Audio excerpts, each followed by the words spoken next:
We've talked about some dark moments on this show, James, but this one has a very specific kind of damp medieval horror to it. It's the humidity, isn't it? Roman January is already miserable, but when you add a 9-month-old decaying pope into the mix, it's just grim. Right. We left off right at the climax of the trial itself, the Cadaver Synod. But what actually happens the second the verdict is read? The second the gavel hits the wood, things go from a dark political theatre to an absolute butcher shop. Listen to how this starts. The trial of Pope Formosus ends with a scream of guilty, but the court isn't satisfied with just a piece of paper declaring him deposed. They bring in the executioners. Right there in the basilica, in front of the bishops and the Spartan nobles who had orchestrated the whole thing. And they target his right hand. Specifically, the 3 fingers of his right hand that he used to give the papal blessing. The thumb, the index, and the middle finger. According to Auxilius of Naples, in his contemporary treatise In Defensionem Sacrae Ordinationis Formosae, the executioners didn't use a clean surgical tool. They used a heavy, rusted butcher's cleaver. Auxilius laments that the hand which had anointed kings and blessed thousands was hacked at like the hand of a common thief. You can hear the sound of the metal hitting the cold bone of a corpse that has already been rotting for 9 months. There's no blood, of course, just the grey, dried marrow and the dust of the basilica floor mixing with the decaying flesh. This wasn't just mindless violence, it was a highly calculated legal mutilation. By chopping off the blessing fingers, they were physically enacting the nullification of all his sacraments. It was the ultimate medieval cancel culture performed directly on the corpse. And the irony is almost too heavy to bear. The name Formosus literally translates from Latin as beautiful or good-looking. He was named the Beautiful Pope, and here he is, being systematically chopped to pieces in the mother of all churches. After the fingers are severed, they strip him of his heavy gold brocade papal vestments, tearing the silk away from the rotting skin. They throw him into a common grave, but even that is too good for him. Stephen VI wants him gone from history entirely. So a few days later, they dig him up again, drag him through the mud of the Roman streets, and pitch him directly into the Tiber River. The Beautiful Pope. That is a brutal title to carry into a trial like that. It really is. It becomes this running dark joke among the Roman populace as his body goes on this horrific journey. But I want to go back to the trial itself for a second, because there is one person in that room who always gets overlooked, and his story is honestly the one that breaks me. The deacon. The one who had to stand next to the corpse. The deacon. Exactly. Think about the sheer psychological torture of this kid's position. He's a young man, probably in his late teens or early 20s, trying to make his way up the ecclesiastical ladder in a city that is basically run by warlords. And his assignment for the week is to stand shoulder to shoulder with a decaying, upright corpse that is wearing a papal tiara. He is officially appointed as the voice of Formosus. When Pope Stephen VI screams his accusations at the dead man, this deacon has to whisper the answers. Imagine the smell. The incense in the Lateran was heavy, but it couldn't drown out the odour of a 9-month-old corpse. The kid is standing there, breathing in the rot of his former patron, while Stephen VI is red-faced, screaming and pointing a finger at the dead face. According to a contemporary letter preserved in Ernst Dümler's collection, Auxilius and Vulgarius, the deacon's voice was trembling so violently that the bishops in the back could barely hear him.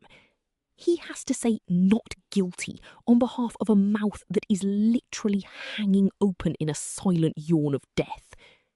And the tragedy is, after the trial ends, this kid completely vanishes from the historical record. There are rumours in the later chronicles that his mind was completely broken by the experience. He went mad, haunted by what the letter calls the terrible shadow of the departed. It is the ultimate worst first day at the office in human history. He was just a pawn, a tool used to give this grotesque farce a veneer of legal respectability. And when it was over, they just discarded him, leaving him to deal with the ghosts of what he'd been forced to participate in.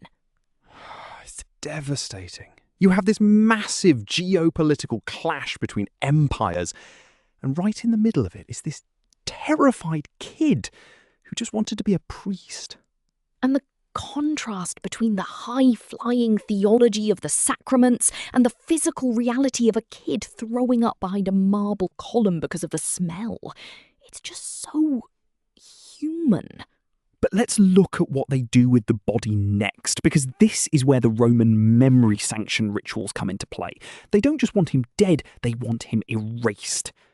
To understand why they threw him into the Tiber, you have to understand ancient Roman history. This isn't a medieval invention, it's a resurrection of a pagan practice. In her book, SPQR, A History of Ancient Rome, Mary Beard notes that to the Roman mind, to be denied burial and cast into the river was to be erased not just from the city, but from the universe. It was called damnatio memoriae, the damnation of memory. The Tiber wasn't just a river, it was a spiritual drain. If your body went into the water, your soul was denied rest and your name was legally struck from the public registers. It actually reminds me of this incredibly bizarre ancient punishment called poena culi, the punishment of the sack.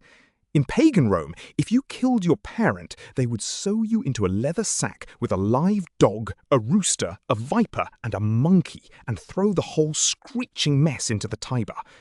The idea was that you were so monstrous that even the water of the river had to be protected from your direct contact by the leather of the sack. Now, Stephen VI didn't go so far as to buy a monkey for Formosus. The papal treasury was already completely empty from staging the trial anyway. But the intent was exactly the same. They tied heavy stones to the feet of the decayed pope and threw him over the side of the bridge near the island of the Tiber. They wanted him to sink to the bottom, rot into the mud, and be forgotten by every living soul in Italy. It's the ultimate act of cleanup. You throw the evidence of your madness into the current and hope the river carries your sins away to the sea. Sorry, did you say a monkey? Where did they even get a monkey in ancient Rome? The trade routes, they imported them specifically for execution purposes. It's a very specialised import business. That is spectacular. But, okay, back to the Tiber. Because this is the moment where the river itself decides to go off script. So they throw the beautiful Pope into the water, expecting him to disappear forever. But the Tiber has other plans. Instead of sinking to the bottom and being eaten by the eels, the body refuses to stay down. The weights they tied to his feet somehow slip off, or perhaps they were just poorly tied by the lazy executioners. And this bloated, three-fingered corpse starts drifting down the river, bobbing on the current like a macabre buoy. It travels 3 miles downriver, past the city walls, all the way to the port town of Porto.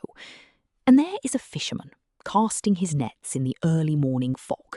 He feels a heavy tug, thinks he's hit the jackpot with a massive sturgeon, and hauls it in. Instead, he pulls up the waterlogged, decaying face of Pope Formosus, tangled in the coarse hemp of his net. The primary source for this is Flodoard of Rheims, writing in his Annales. He has this incredibly poetic line about it. He writes that the Tiber, as if recognising the high priest of God, refused to swallow him, presenting him gently to the shore. It is such a beautiful piece of medieval PR. The river itself has more moral clarity than the Pope sitting in the Vatican. This is the 9th century equivalent of Rasputin refusing to drown. Some political figures are just too radioactive for a simple watery grave. And remember what his name means? Formosus. Beautiful. Here is this beautiful Pope after 3 days in the muddy Tiber, bloated with gas, covered in river silt, missing his fingers. He is the most ironic corpse in European history. But to the local people, he isn't a monster. He's a martyr. The image of that fisherman in the fog is so cinematic. But let's be skeptical for a second. Do we actually believe this was a random fisherman? Aha! You think it was a setup? Oh, absolutely.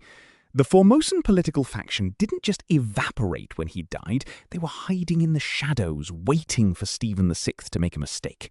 If you want to spark a rebellion against an unpopular pope, finding a miraculous floating body is the ultimate viral marketing campaign. They needed a holy relic to rally the mob, and the river handed them one. But whoever found him, the body couldn't stay on the riverbank. Stephen's spies were everywhere, and if they found out the corpse was back, they would have burned it to ashes.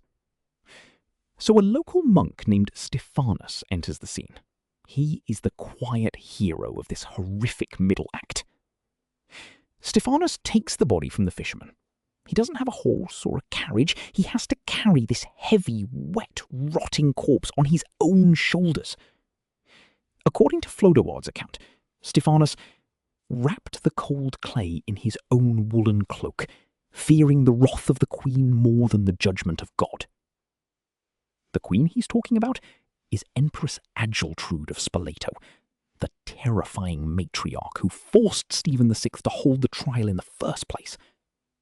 If Adgeltrude's soldiers caught Stephanus with that body, he wouldn't have just been executed, he would have been tortured to death as a traitor to the empire. Yet he carries it through the dark, muddy backroads of the Roman countryside, slipping past the patrols all the way to a small, obscure monastery near Porto. He buries him in a secret, unmarked grave under the floorboards of the chapel, planting a physical seed of treason right under the nose of the regime. It's this incredibly brave act of grassroots piety. While the leaders of the Christian world are losing their minds in their palaces, a simple monk is risking everything to give a dead man some dignity. It really highlights how the lower clergy were the only ones keeping the actual lights on during this period. The popes were basically just warlords in silk robes. Exactly. The institutional hierarchy was completely rotten, but the local monastic life still had this deep, quiet conviction. But while Stephanus is burying the body in secret, back in Rome, the universe itself decided to send a very clear, very loud message about what it thought of the trial. And this is my absolute favourite part of the entire disaster. The trial of Formosus is happening in the Basilica of St. John Lateran. Now, the Lateran is the cathedral of Rome. It's the mother and head of all churches. It is the ultimate symbol of papal authority. And right in the middle of the proceedings, while Stephen VI is screaming his final condemnation at the corpse, the ground begins to shake. A massive earthquake hits Rome, and it hits the Lateran directly. Liutprand of Cremona, in his history Antipodesis, wrote that the very heavens seemed to scream, and the earth shook so violently that the ancient roof split open. Imagine the scene. The candles are flickering. The air is thick with the smell of incense and rot. And suddenly, there's a deafening crack from above. Huge stone tiles and heavy wooden beams come crashing down onto the marble floor of the basilica, right over the assembly hall, filling the room with a blinding cloud of white plaster dust. The bishops are screaming, scrambling over each other to reach the exits, convinced that the end of the world has arrived. And this fits into a much wider context of the time. The late 9th century was a period of extreme weather and intense seismic activity in Europe. It was a mini dark age of freezing summers and failed harvests. People were already living in a state of constant apocalyptic dread. So when the roof of the Supreme Church of Christendom collapses during a trial of a dead pope, the superstitious Roman mob doesn't see a natural disaster. They see God's personal veto. They see a celestial indictment of Pope Stephen VI. And the ultimate punchline? The papacy was so completely broke after this whole political circus that they couldn't afford to fix the roof. For nearly a decade, the mother of all churches stood like a hollow skull, its high altar open to the winter rains and covered in pigeon droppings, because they spent the city budget on a court case against a corpse. That is the ultimate municipal planning failure. We can't fix the roads because we spent all our money on the corpse trial. It really is. It's like a satirical comedy, except the people running the city are genuinely convinced that the sky is falling. But the collapse of the roof does something else. It breaks the spell of fear that Stephen VI and Empress Adgeltrude had over the city. Up until the earthquake, the Romans were terrified of the Spolitan army. But once the Lateran ceiling came down, the balance of power shifted in a single afternoon. The superstitious dread turned into a very practical, very violent anger. The mob decided that if God was going to strike Rome with earthquakes because of Stephen VI, they had to get rid of Stephen VI before the whole city swallowed itself. In August 897, just 7 months after the trial, the anger boils over. A massive crowd gathers outside the Lateran, which again is still missing half its roof. They storm the building. The papal guards, seeing the sheer size of the mob, simply step aside. They don't want to die for a pope who talks to corpses. They drag Stephen VI off his throne. They strip him of his fine silk vestments, his ring, his tiara, and they throw him into the deepest, darkest dungeon in the city. According to Claudio Rendina's The Pope's Histories and Secrets, they didn't even give him a trial. They didn't need one. A few nights later, an executioner slips into his cell. In the pitch black of the Roman underground, Stephen is strangled to death with a simple woolen cord. There's an anonymous contemporary poem from the era that Ernst Dummler preserved, and the translation is absolutely brutal. It says, Stephen, who dragged the dead from the tomb, found his own tomb in a dark, narrow cell. It is this perfect Shakespearean arc of hubris and nemesis. The man who desecrated a grave is shoved into an unmarked hole in the ground, and the Spolitan faction's grip on Rome is shattered in an instant. Strangled in the dark. It's almost too neat, isn't it? The tyrant getting his exact comeuppance. It really does feel like a movie script. But the tragedy is that his death doesn't solve the crisis. It actually makes it much, much worse. Because now you have the reordination crisis. This is the part of the story that always blows my mind because it's not just a local Roman problem anymore. This is a full-scale European administrative meltdown. And to understand why, you have to look at the medieval concept of the church hierarchy. When Stephen VI declared all of Formosus' acts null and void, he didn't just cancel a dead man's career. He cancelled the careers of everyone Formosus had ever ordained. And Formosus had been pope for 5 years. He had ordained dozens of bishops, who had in turn ordained hundreds of priests, who had baptized thousands of children and married thousands of couples. Suddenly, overnight, a massive chunk of the European population is told that their baptisms are fake, their marriages are invalid, and their dead relatives are currently burning in hell because the priest who gave them the last rites wasn't actually a priest. In his History of the City of Rome in the Middle Ages, Ferdinand Gregorovius describes it as a spiritual earthquake that shook the foundations of every church in the West. It's the ultimate bureaucratic nightmare. It's like if a modern Supreme Court ruled that every single law passed over a 10-year period was suddenly unconstitutional. The whole legal structure of society just collapses. People were panicking in France, in Germany, in Spain. Priests were refusing to perform mass because they didn't know if they had the authority. This is what happens when you treat a universal spiritual office as a localised blood sport. The ripples of your local Roman grudge match end up tearing the entire continent apart. And this is the bit that gets me, the intellectual panic it caused. How do you actually fix a theological glitch of that scale? You have to invent a whole new legal theory, which is exactly what they did. But the transition to get there was absolute madness.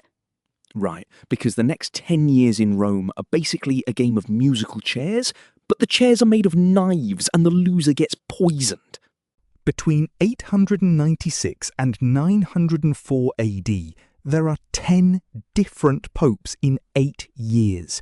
It is a rate of turnover that remains completely unmatched in the 2,000-year history of the Catholic Church.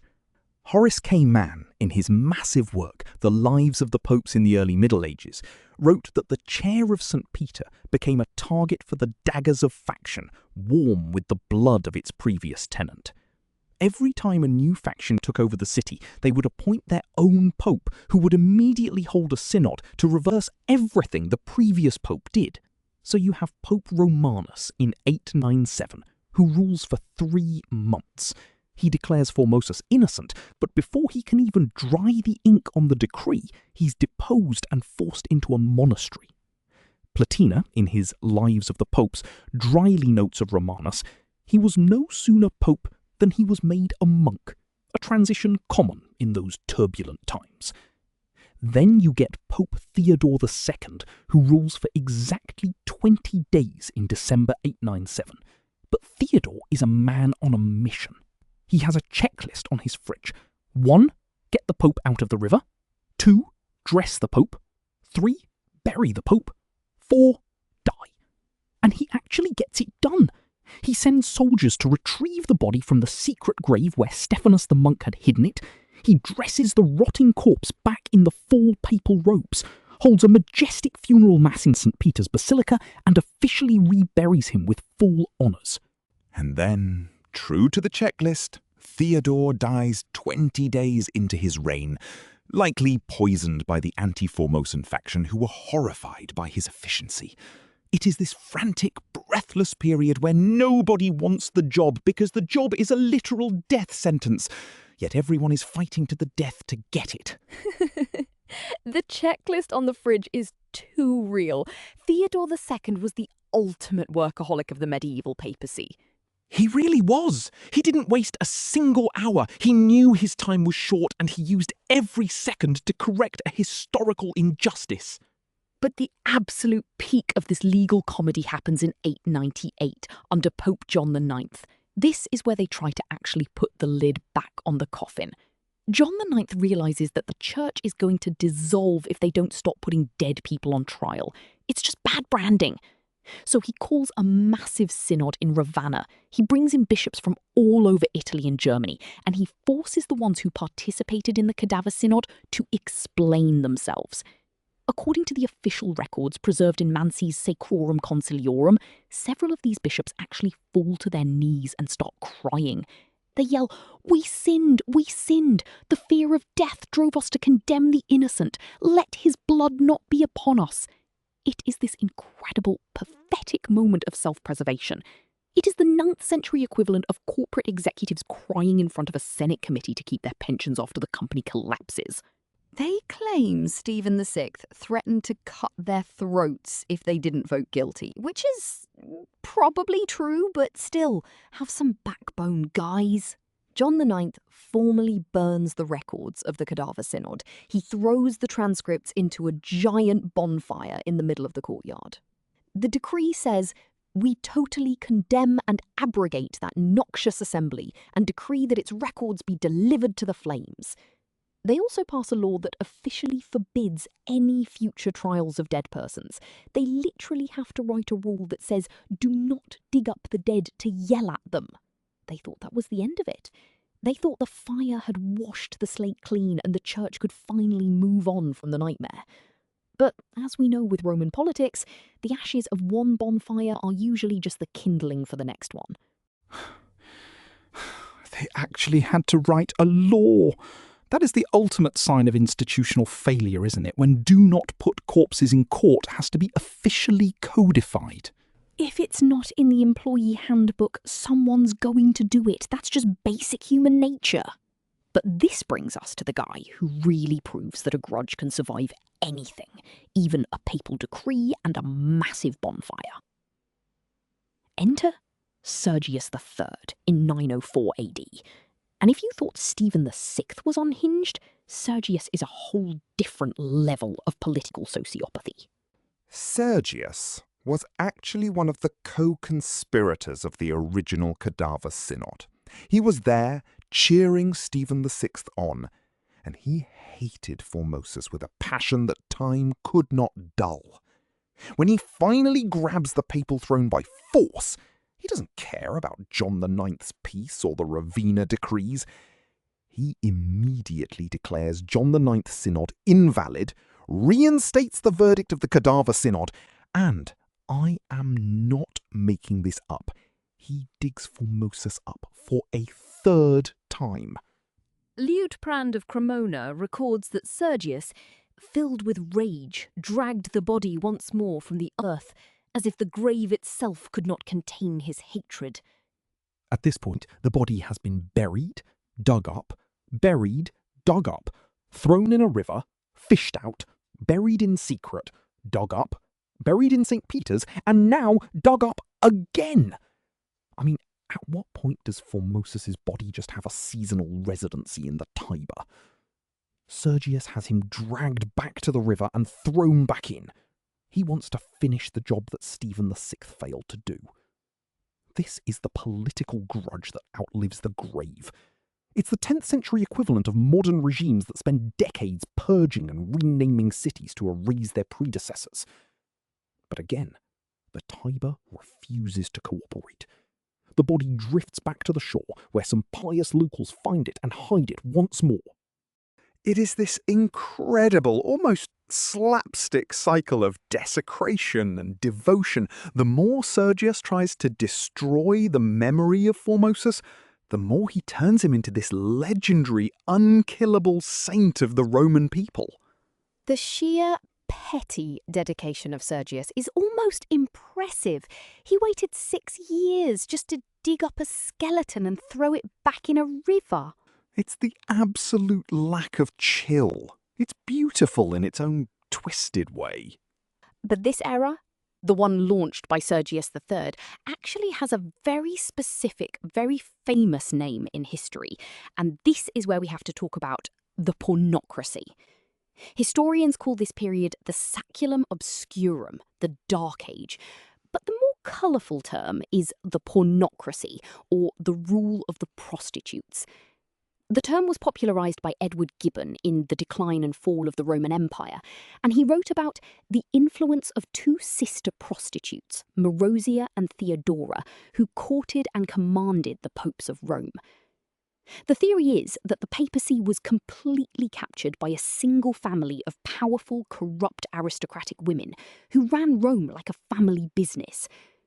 Marozia was the mistress of Pope Sergius III, the mother of Pope John XI, and the grandmother of Pope John XII.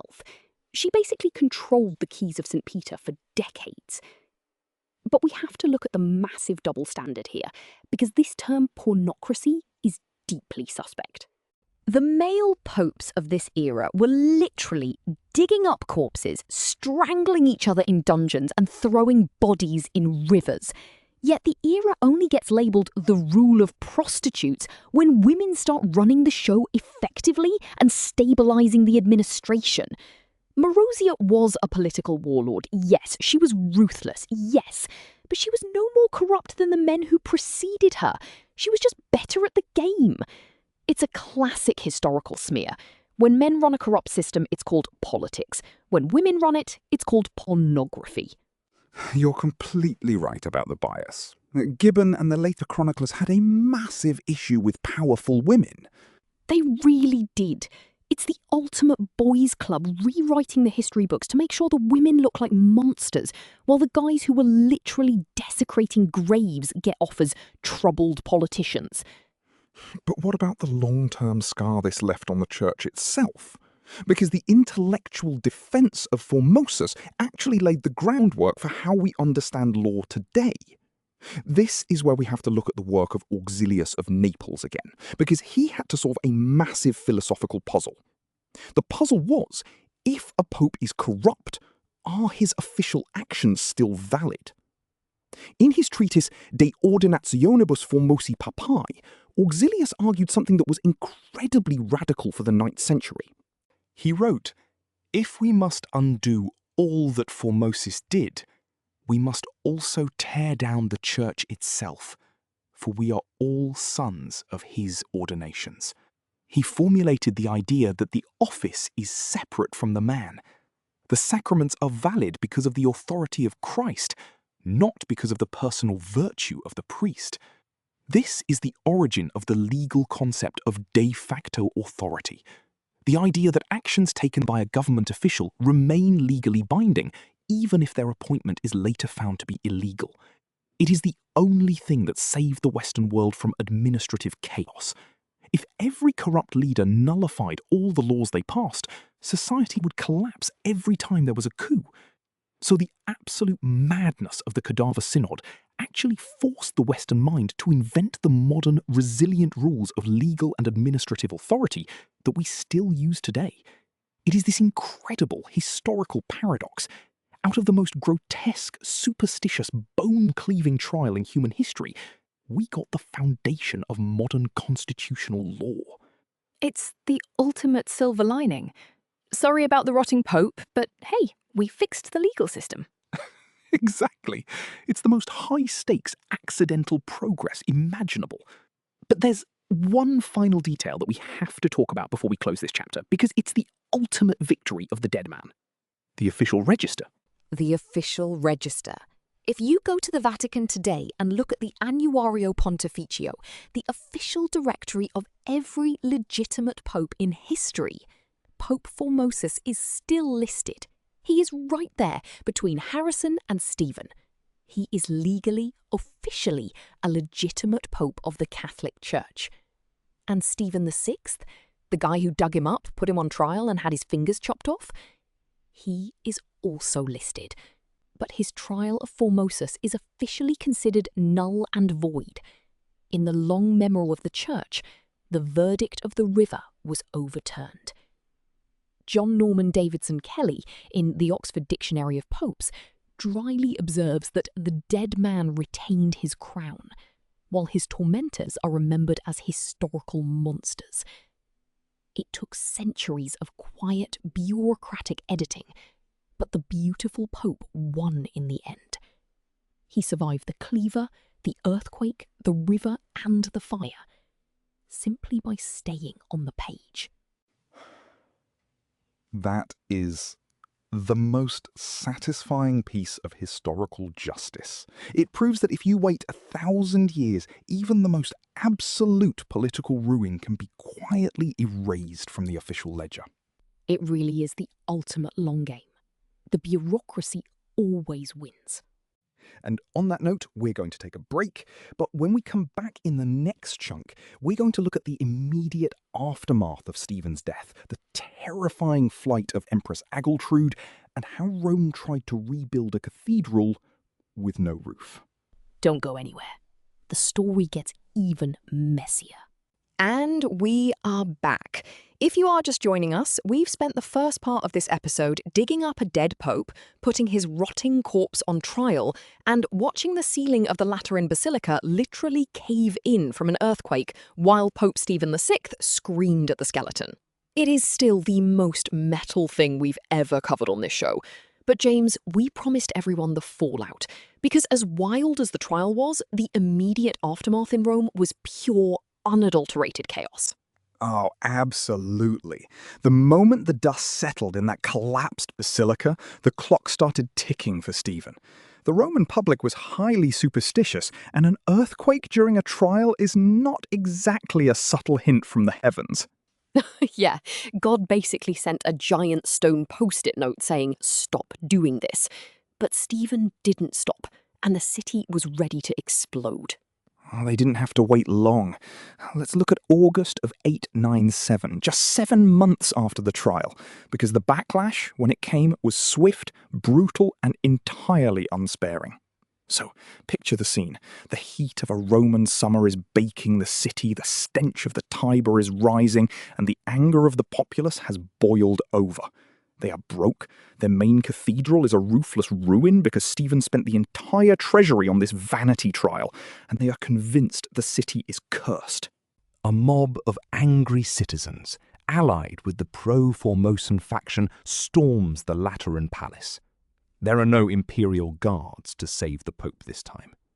They breach the gates, drag Stephen VI from his chambers, and strip him of those fine gold-embroidered papal vestments he loved so much. They don't kill him in the streets, though. They have something far more vindictive in mind. They force him into a rough, scratchy wool monastic habit and shove him into a damp, pitch-black dungeon cell. And in the dead of night, while he is sitting in the dark, the door opens. No trial, no divine intervention, just a simple woolen cord wrapped around his throat. He is strangled to death in the shadows of his own prison. The Roman streets didn't mourn him. Instead, the walls of the city were covered in mocking charcoal graffiti overnight. The medieval version of a diss track. They mocked the man who couldn't even keep his own roof on, let alone his head. It is the ultimate Shakespearean downfall, and it happened in the real world, right there on the banks of the Tiber. And the Spoletan faction, the people who had pressured him into this entire nightmare, they didn't lift a finger to save him. They just watched him choke, realizing that the mob was now looking for them next. Oh, God. That is a heavy way to go. But let's be honest, he earned every single inch of that woolen cord. He really did.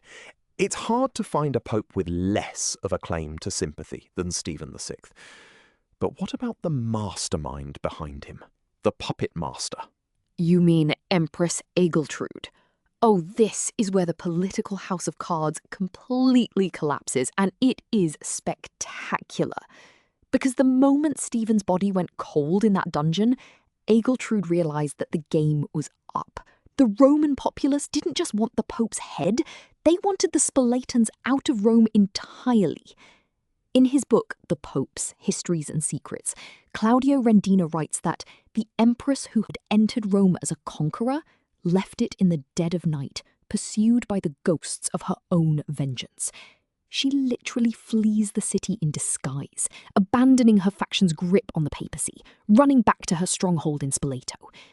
But here is the absolute tragedy of her grand, vengeful scheme. Remember why she did all this? She wanted to delegitimize Formosus so that her teenage son, Lambert, would have his imperial crown secured as the sole, undisputed emperor.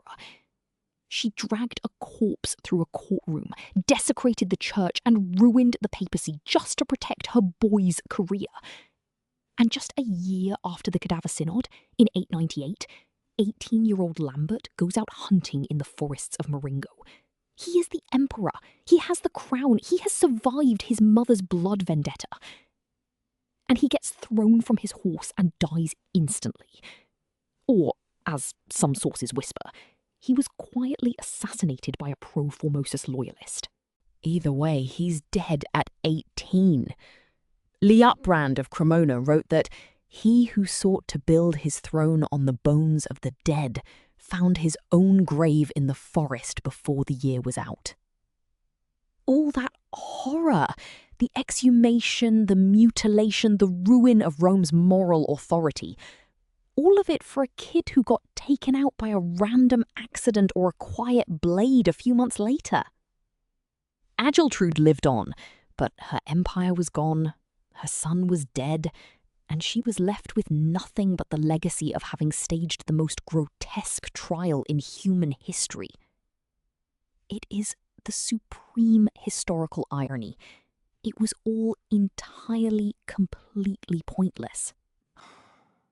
That is wild. I mean, the sheer crushing futility of it. You tear the Western world apart, and your son doesn't even live to see his 20th birthday. It's like a Greek tragedy, but with more swamp fever and mud. But wait, what happens to the papal throne now? Because Stephen is dead, the Spolotans are running for their lives, and the chair is empty. Welcome to what historians call the meat grinder papacy. This is where the speed of papal turnover becomes comedy. How bad are we talking? Like a couple of popes a year? Worse. Between 896 and 904 AD, a span of just 8 years, Rome has 10 different popes. 10! 10 popes in 8 years? That's not a papacy, that's a high-stress temp job. It really is. In his Lives of the Popes, Horace K. Mann wrote that the chair of St. Peter became a target for the daggers of faction, warm with the blood of its previous tenant.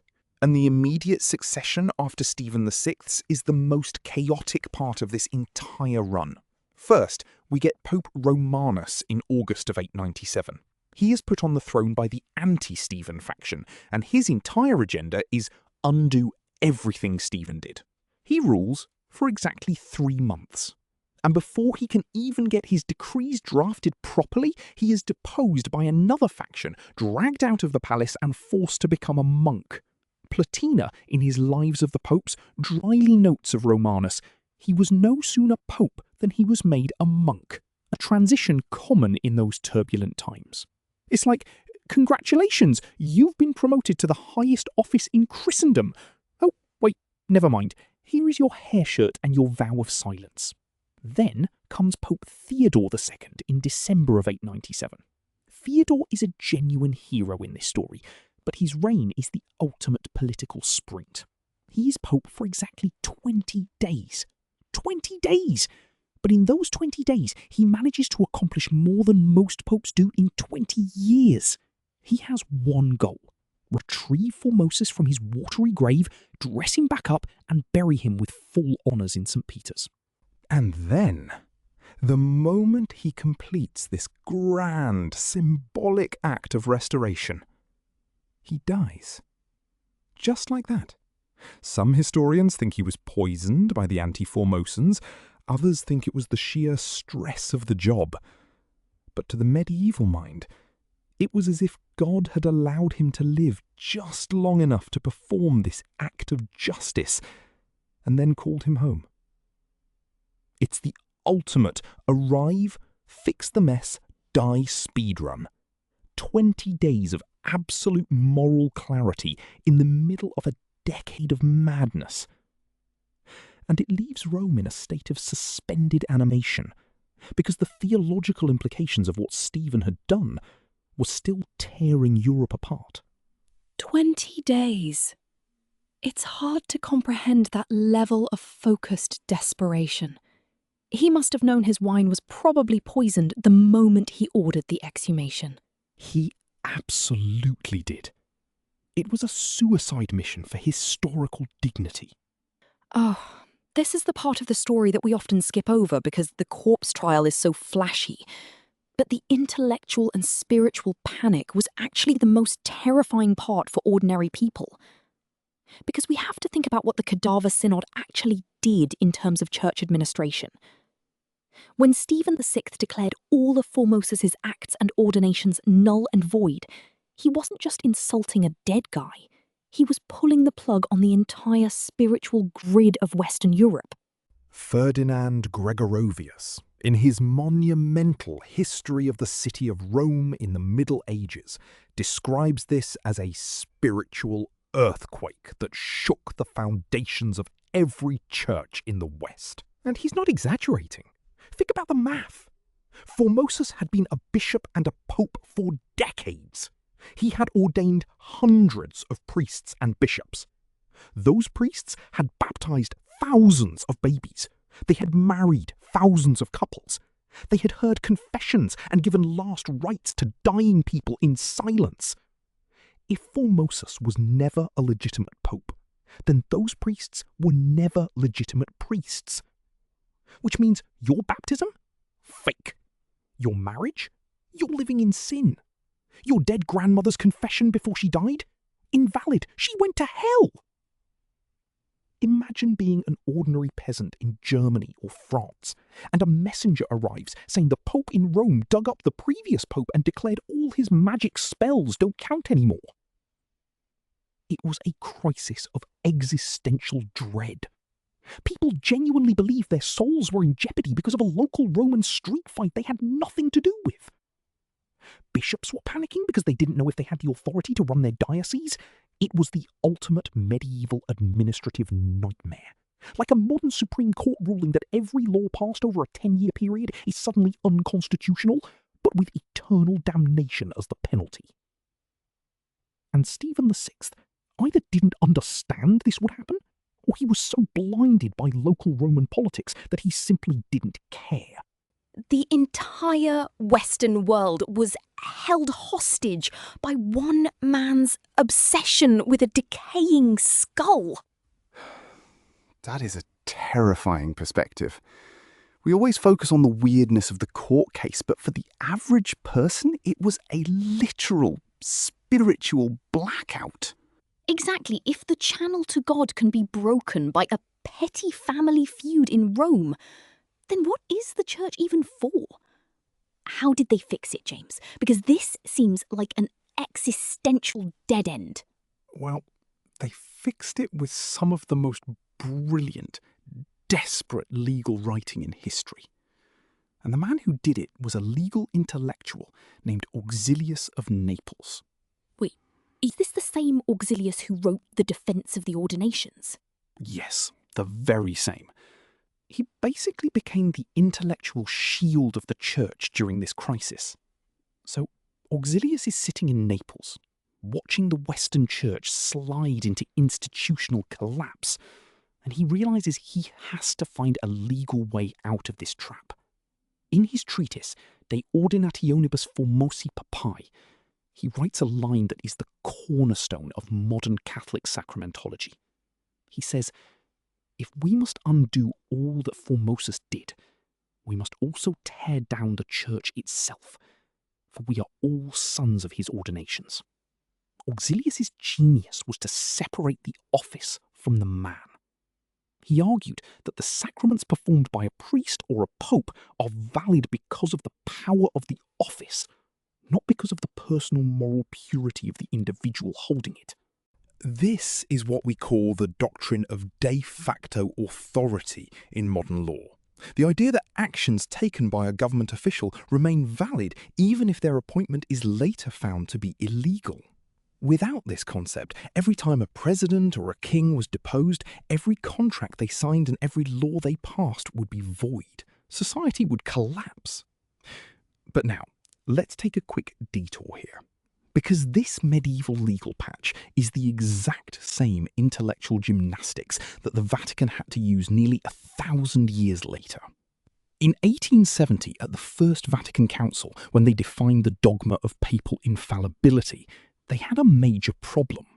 The critics pointed back to the Cadaver Synod and said, how can popes be infallible when Stephen VI dug up Formosus, declared him a heretic, and then John IX came along and declared Stephen's trial a heresy? The Church's response in 1870 had to borrow Auxilius's exact logic from 897.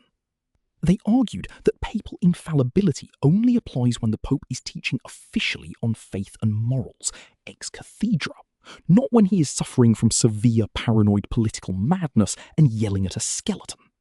They had to separate the divine office of St. Peter from the absolute, unhinged behaviour of the mortal men who sat in his chair.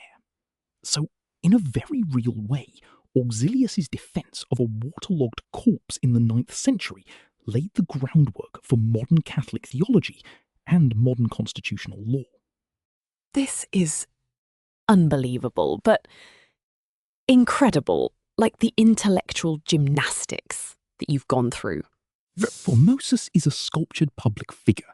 He's represented in statues, he's commemorated in Games of Thrones, but this corpse is no fictional character. No, that's so upsetting. I don't know how you could record this. But now, let's take it back a step further. Because the development of devotion to Auxilius by the Roman Church reflects something broader about the Roman Catholicism. It reflects the fact that the Roman Catholic Church is intent on revering the suffering of its own leaders. It is willing to go back to a deeply turbulent time. And Auxilius, as an accidental hero of this awful trial, is a symbol of that devotion.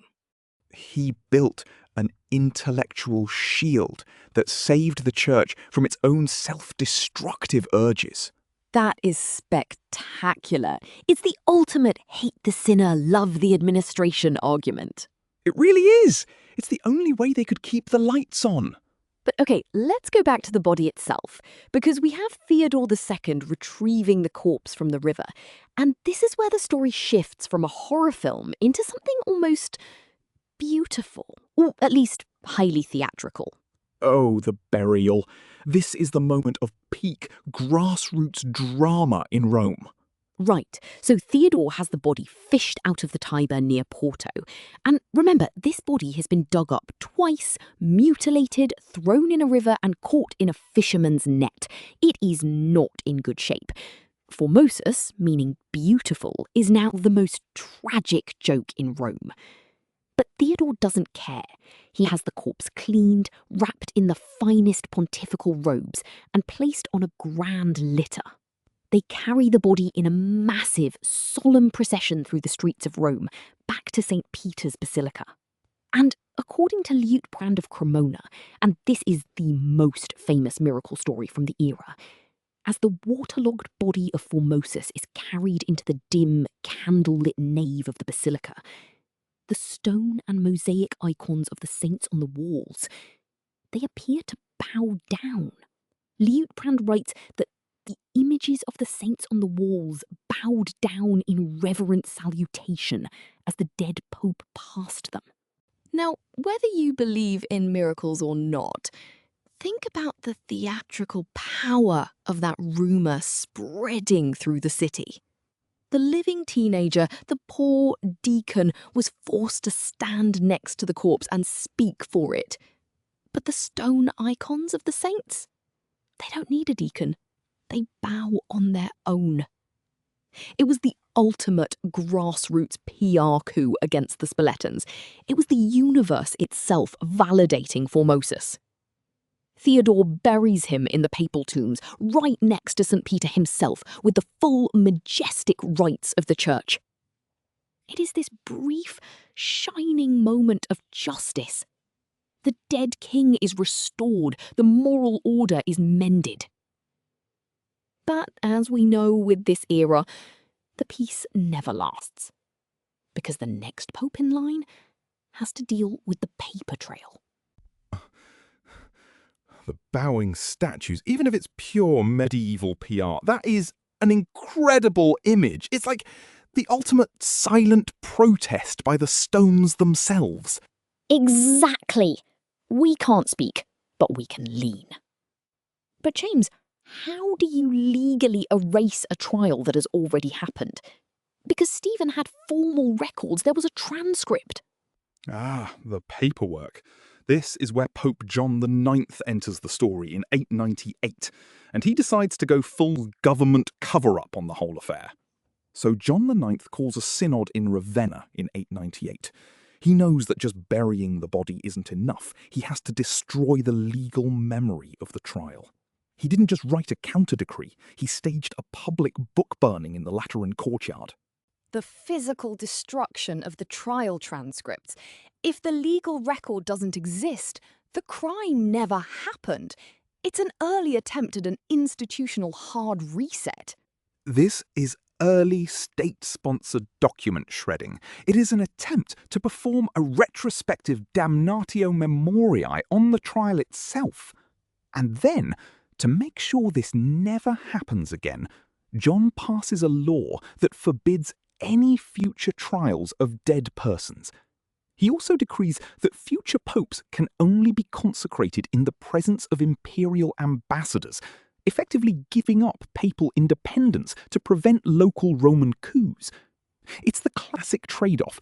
We would rather wear the gold chains of imperial protection than live in the bloody chaos of Roman freedom. They wanted to lock the door so that no one could ever dig up a pope again. They thought they had solved it. They thought the fire had consumed the madness. Oh, those poor, sweet, optimistic bishops. They really thought a match and some tears could stop a Roman grudge. They had no idea, because the shadow of the Spoleto feud was still lingering, and it was about to return in the form of the most vengeful pope in history.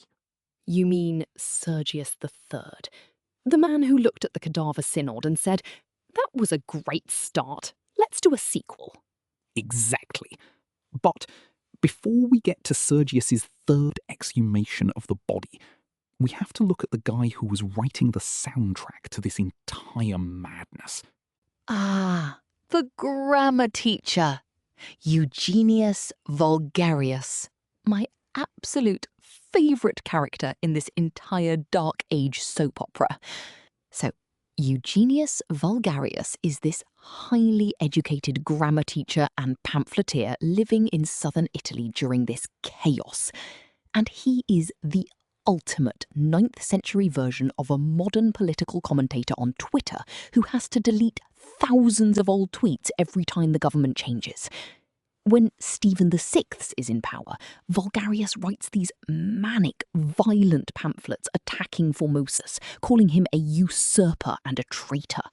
Then Stephen gets strangled, the pro-Formosan faction takes over, and Vulgarius writes a massive, passionate defence of Formosus, calling him a saintly martyr. And then years later, when Sergius III comes to power, who hates Formosus, Vulgarius frantically starts writing pamphlets praising Sergius and condemning Formosus again. In his work Synergetia, he actually writes this incredibly panicked, honest line about his own career survival. He says, "I write only what the storm winds dictate, for my pen is light, but the sword of the Pope is heavy." It is the most honest admission of political cowardice in the medieval record. He is basically saying, look, I just want to keep my head on my shoulders. Please don't look at my publication history.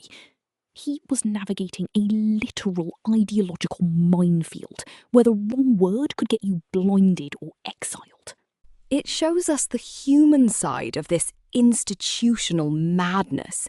While the popes are playing soccer with corpses, the intellectuals are just trying to survive the week by writing whatever the guy with the crown wants to hear. It's hilarious, but it's also a deeply sad portrait of what happens to intellectual life when an institution completely loses its mind. I write only what the storm winds dictate. I am absolutely stealing that the next time I have to write a difficult email. It is the perfect excuse for any late deadline. Sorry, the storm winds of my inbox dictated a delay. But it really highlights the absolute terror of the era. If a grammar teacher in Naples is that terrified, imagine the state of the average priest in Rome. Oh, absolutely. The sword was very heavy indeed. But okay, James, we've reached 904 AD. Sergius III is now on the throne, and he's about to reopen the grave. Yes.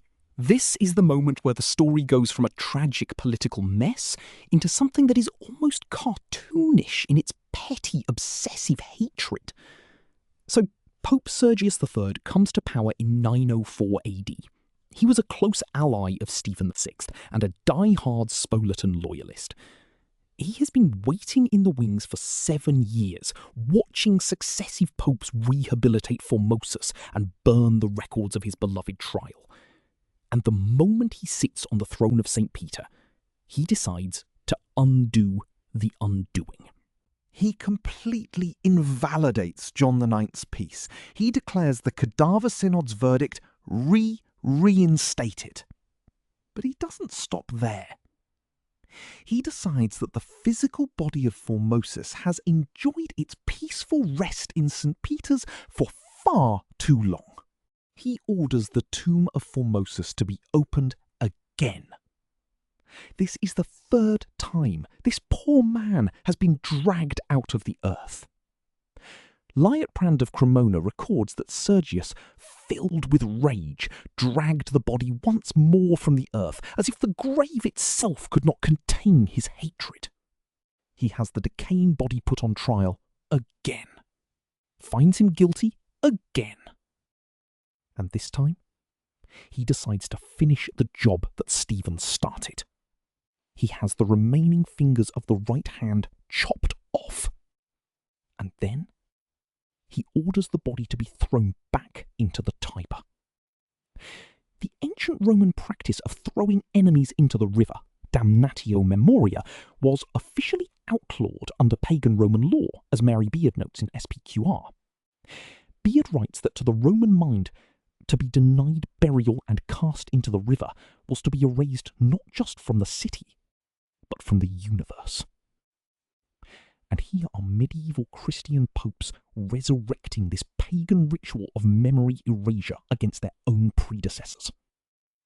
They wanted him gone, not just dead, but erased from the fabric of reality.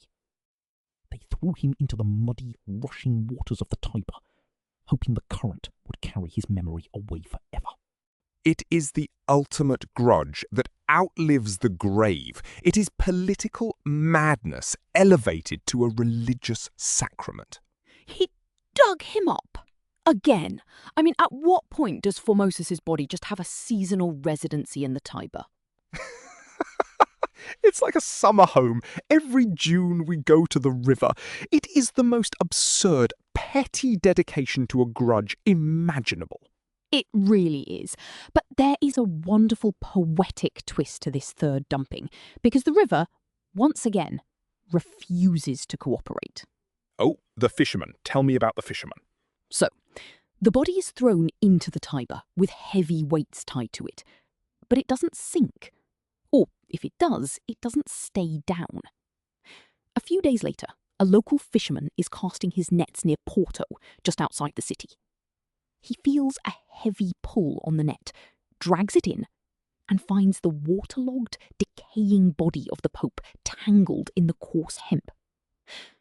Flodderward of Rhymes, in his Annales, has this beautiful line where he notes that the Tiber, as if recognising the high priest of God, refused to swallow him, presenting him gently to the shore. The fisherman, terrified of the Pope's wrath but also deeply pious, contacts a local monk named Stephanus. And Stephanus does something incredibly brave. He knows that if Sergius finds out he has the body, he will be tortured and executed as a traitor. But Stephanus wraps the cold, wet clay of the dead pope in his own woolen monastic cloak and hides it in a small, obscure monastery near Rome. Flodderward records that Stephanus wrapped the cold clay in his own woolen cloak, fearing the wrath of the queen more than the judgment of God.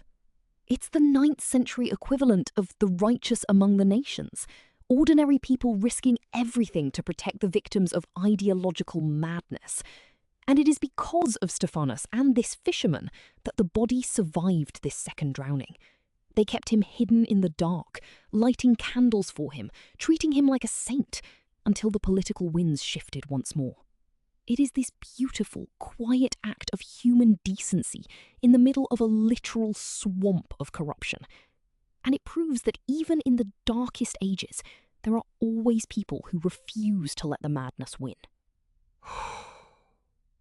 That is incredibly moving. Amidst all the screaming popes and corrupt empresses, just a fisherman and a monk doing the right thing in the dark. It really is the soul of the story. But James, we have to talk about what Sergius's reign actually represents, because this is the start of something even more notorious. The Saeculum Obscurum, the Dark Age of the papacy, or, as Edward Gibbon so colourfully put it, the pornocracy. So, Sergius III's reign marks the moment where the papacy ceases to be a functional religious office and becomes the private family dynasty of a single aristocratic family. For the next 60 years, the popes of Rome are not chosen for their piety or their theological brilliance. They are selected, controlled, and occasionally murdered by a dynasty of powerful Roman noblewomen. Edward Gibbon, in The Decline and Fall of the Roman Empire, famously wrote of the influence of two sister prostitutes, Marozia and Theodora, who courted and commanded the popes of Rome. This is the classic, scandalous view of the 10th century papacy as a playground of corruption. But when we look closer, we see that this pornocracy is actually a highly successful survival strategy by the local Roman nobility. The Carolingian Empire had collapsed. There was no central imperial power to protect Rome from Saracen raids or local warlords, and the city was completely broke. The ruined Basilica of St. John Lateran, partially destroyed by the earthquake during the trial, remained a neglected, roofless wreck for nearly a decade because the papacy was too broke to fix it. Ferdinand Gregorovius wrote that the mother of all churches stood like a hollow skull, its altars open to the winter rains, a fitting image of the papacy itself. They were holding majestic, solemn masses under the open sky, getting rained on and pooped on by pigeons, because they had spent the city's budget on a court case against a corpse. So the local family of the Count of Tusculum, led by Theodora and her daughter Marozia, steps into this vacuum of power. They realise that if they don't control the papacy, some other warlord will. So they run it like a highly efficient, ruthless family business. They make Sergius III Pope. Marozia allegedly has a son with him, who later becomes Pope John XI, and they stabilise the city. It is a time of total institutional corruption, but it is also a time of political stability for a city that was on the verge of complete extinction. It is the classic story of how the collapse of institutional norms always leads to warlordism and oligarchic capture, whether in 10th century Rome or post-Soviet Russia. The Cadaver Synod didn't just ruin Formosus, it broke the machinery of the church so badly that only the oligarchs could put it back together. And on that bombshell of historical cynicism, we are going to wrap up this second chunk. But don't go anywhere, because in our final part, we are going to talk about the long-term legacy. We're going to look at the 3 severed fingers that became holy relics, how the ruins of the Lateran were finally rebuilt, and the ultimate bizarre verdict of history on this entire mad affair. Stay with us. The Tiber's revenge is not finished yet. And we are back. If you were just joining us, we have spent the last 40 minutes watching the late 9th century papacy completely disintegrate into a Gothic horror show. A total collapse of institutional sanity. We've had dead bodies on trials, earthquakes, fingers hacked off, and popes strangled in the dark. Right, but now we have to deal with the cleanup, or rather the absolute failure of the cleanup. Because when you dig up a dead pope and declare all his actions null and void, you don't just make a political statement. You pull the thread on the entire fabric of medieval society. And that is where Pope John IX comes in 898 AD. So John IX realises that the Western Church is facing a literal administrative apocalypse because of what Stephen VI did. He calls a synod in Ravenna to put the pieces back together, and the primary record for this is Mansi's collection of the councils. But the real tragedy of John's cleanup wasn't the weeping bishops, it was what he had to give up to secure that peace. The autonomy of the chair itself. He basically invited the German emperors back in to act as bounce guards for the conclave. Exactly. He traded their spiritual independence for physical protection. It's the ultimate please save us from ourselves move, setting up centuries of imperial meddling. Talk about the ultimate historical pivot. Please conquer us so we stop digging up our dead bosses. Exactly. They were completely out of options. The system had run itself off a cliff. But here is the thing that absolutely sends me. All of this, the trials, the mutilations, the systemic surrender of church independence, who was it all for? It was for Lambert of Spoleto, the teenage king whose mother, Empress Adultrude, staged the trial to validate his crown. And this is where we hit what I can only describe as a moment of pure, cosmic Shakespearean irony. And then, in the autumn of 898, the young Lambert goes out on a hunt in Marengo. He never comes back. A hunting accident? Or a convenient arrow? The chroniclers clash on that, but the result is absolute. At 18, the boy emperor is dead. All of Adultrude's calculated atrocities, all the desecration, wiped out by a stumble in the woods.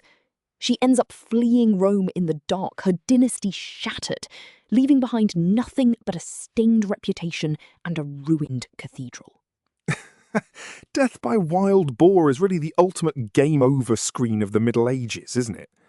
It really is. If you're an ambitious medieval noble, you can defeat the Byzantine Empire, but an angry pig will still take you out on a Tuesday afternoon.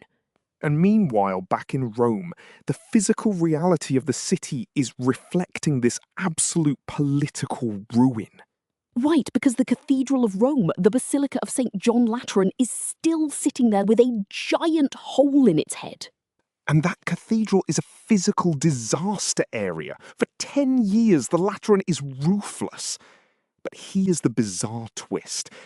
Do you know who actually rebuilds it? Don't tell me it was one of the good popes. Nope. It was Sergius III, the ultimate villain of our story. He uses the spoils of his political purges to put a new roof on the Lateran. The man who dug up Formosus for a third time is the one who finally got the pigeons out of the altar. Honestly, holding a mass under a flock of pigeons is the most 9th century thing I have ever heard. It's spectacular. You can just imagine the low-ranking deacons being handed umbrellas as part of their official liturgical duties. But just when you think Rome has finally hit rock bottom and they are slowly sweeping up the feathers and rebuilding, the nightmare returns. Because in 904 AD, Pope Sergius III climbs onto the papal throne.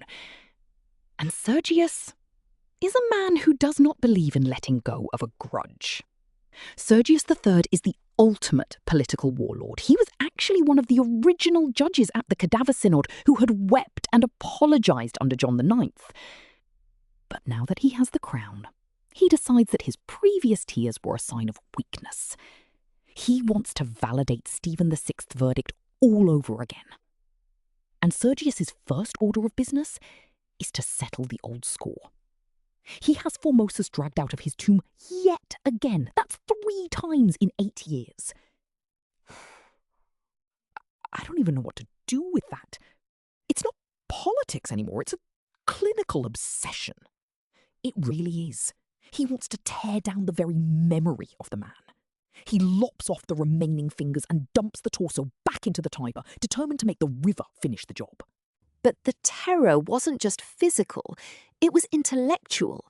The clerical writers in Rome went completely silent. No one dared write a word about Formosus, because in Sergius's city, a single sympathetic line in an archive could get you blinded. It's the ultimate memory hole. You either burn your own books, or the executioner burns you. The absolute exhaustion of being an intellectual in that decade. You'd have to rewrite your entire theology every 6 months, depending on who was currently sitting on the throne. Exactly. You'd keep a template on your desk with a blank space for the Pope's name, ready to fill it in at a moment's notice. But this era of Sergius III is where we transition into the phase of history that later scholars looked back on with absolute horrified fascination. The era that Edward Gibbon made famous, the Saeculum Obscurum. The Dark Age. Or, as it is more colourfully and controversially known, the pornocracy. So, Sergius III's reign marks the moment where the local Roman aristocracy realises they don't need the German emperor or the bishops to run the city. They just need to control the bedrooms of the Lateran palace.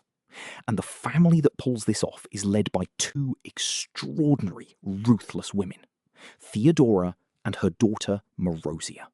And this is where Marozia steps in. While the historians focus on the gossip, the reality is she turned the Castel Sant'Angelo into an impregnable fortress. Right, she wasn't holding court in a boudoir, she was commanding troops, negotiating treaties with the Saracens, and keeping the city from being sacked. She stabilised Rome by running it like a corporate syndicate. But modern historians have started to look at this with a much more critical eye, and they see something very different. This wasn't just a soap opera of sin, it was a highly successful, highly pragmatic survival strategy for the city of Rome. The Carolingian Empire had collapsed, the Saracen pirates were raiding the Italian coast, the central government was non-existent. If the local Roman nobility hadn't taken control of the papacy and run it as a tight, militarised family business, the city would have been completely wiped off the map. So Marozia and Theodora weren't just prostitutes, they were highly skilled political warlords who managed to keep Rome alive when the rest of Europe was falling into complete darkness.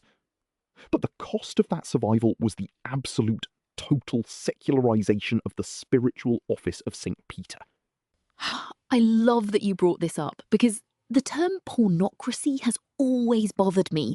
It is so clearly a label invented by later male chroniclers who just couldn't handle powerful women. It really is. It's incredibly gendered language designed to discredit their political efficacy. Exactly. Let's look at what the men were doing in the decades leading up to Marozia taking power. They were digging up dead bodies, cutting off their fingers, throwing them in the river and strangling each other in dark, damp cells. But the second a woman like Marozia steps in, stops the corpse trials and actually runs the city with some degree of administrative stability, the historians call it a pornocracy. It is the classic glass cliff of history.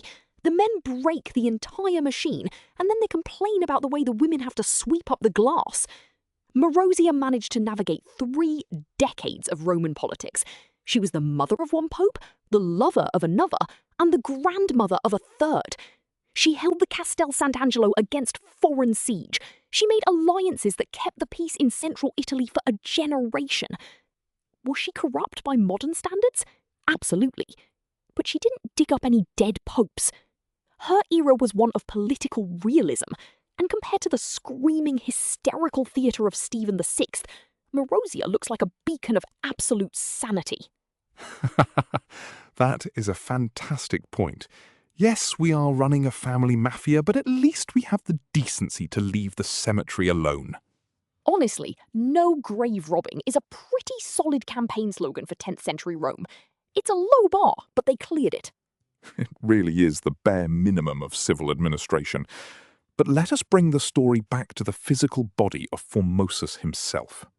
Yes, because we still have the mystery of those 3 severed fingers that were hacked off and thrown into the Tiber. This is where we transition from the grubby reality of local Roman politics into the realm of grassroots medieval folklore.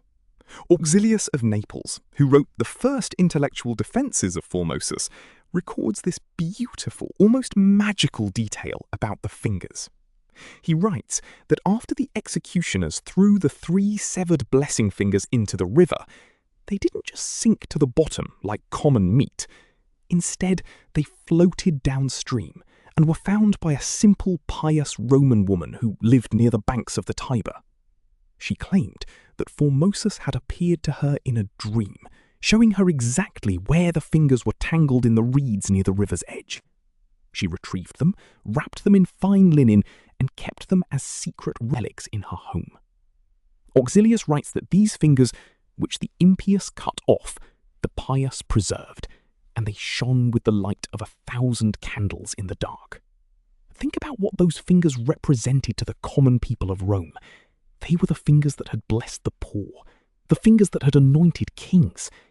By preserving them, the ordinary people of Rome were staging their own silent domestic rebellion against the corrupt popes in the Lateran. They were saying, you can mutilate the body of our bishop, you can control the cathedral, but you cannot control our devotion. That is incredibly beautiful. Even if you are a card-carrying skeptic like me, it shows how the human spirit always finds a way to resist institutional madness. It really does. The relic became a symbol of survival. And it brings us to the ultimate, brilliant irony of this entire crazy story, the final verdict of history. Because if you open the official Vatican records today, you'll find that Formosus's name was never erased. He sits there in the unbroken line of Peter. And Stephen VI? Oh, Stephen's name is there, but his grand trial is marked with a quiet, bureaucratic asterisk. It's a reminder that while the warlords screamed and chopped fingers, the silent scribes in the basement have the final word. The bureaucracy outlasted the cleaver. It is the ultimate proof that sometimes, if you wait 1,000 years, justice actually gets the last word. That is the perfect place to leave it. The dead man who won. The ultimate long game. And that is our show for today. If you enjoyed this journey into the dark heart of the 9th century, please leave us a review and share this episode with your friends. And join us next week on Past Tense, where we will be diving into another bizarre, messy, and wonderfully human moment from the past. Until then, keep an eye out for wild boars and try to keep your roof on. Bye. Goodbye.